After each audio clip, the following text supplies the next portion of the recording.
To this day, I still don't know who the man was.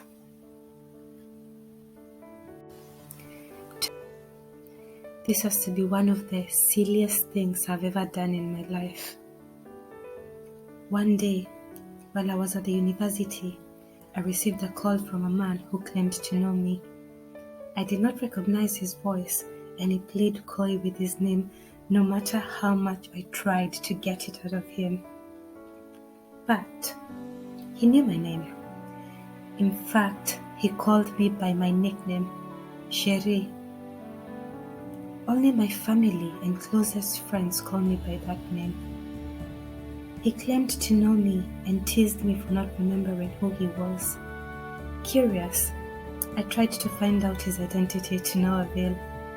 So he decided to ask me out on a date to jog my memory, as he claimed. This man had just arrived from abroad. I think he said a European or American country. I cannot remember. From his accent, I assumed he was Kikuyu, which is the same tribe as I am. In my country, we have around 42 tribes, and at times you're able to tell what community someone is coming from just by their accent. So I accepted it because I thought, well, this man seems to know my name and he seems to know a little bit about me. And so I agreed to meet with a man I did not know. So a few days later, I set off to meet him, a man I did not know, at a location of his choosing, and without informing anyone where I was headed to. Silly, I know, but I was young and naive, and my curiosity got the better of me. I got to the location and finally met the man who claimed to know me. Guess what? I still did not recognize him at all. He asked me to get into his car, and I did. I got into the car of a man I did not know, and no one even knew where I was, but I still did it.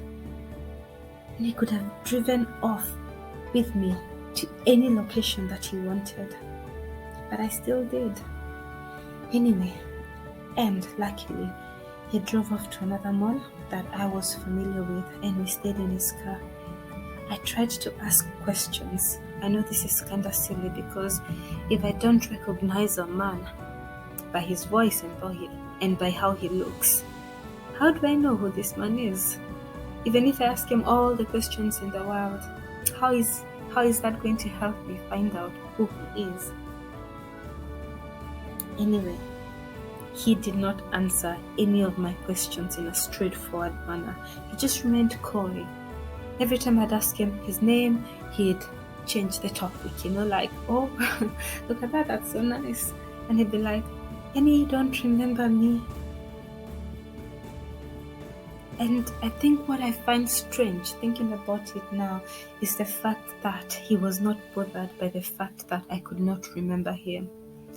Honestly, because he seemed like a much older man. Like at that point, I think he was around 15, 20 years older than me.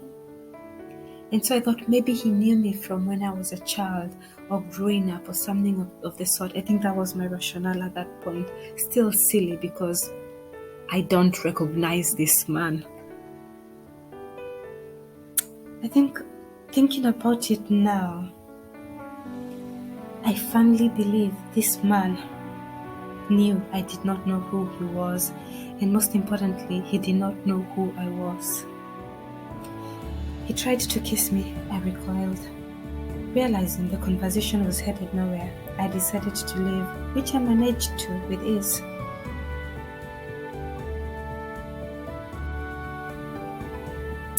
Anyway, I never heard from this man again, and I never contacted him. I still don't know who this man is, or how he knows me, or if he did know me. But my actions bother me to this day. I was young, foolish, and naive, and luckily I escaped with my life. The man could have been a stalker, or even worse, a killer. I think so many times We, as women, we take our freedom for granted. My God, it's a tough world for women. The world is such a wicked place. I know it should not be like that. We should be able to leave our houses. We should be able to go places and have the assurance that we're going to come back safely, but that's not the world we live in. And so we do have to be careful. And therefore I would say, please never meet with strangers that you don't know, more so in secluded places. It does not matter whether you met them in a dating site or in any other place. Please don't meet them in a secluded places, more so in a place where they've chosen.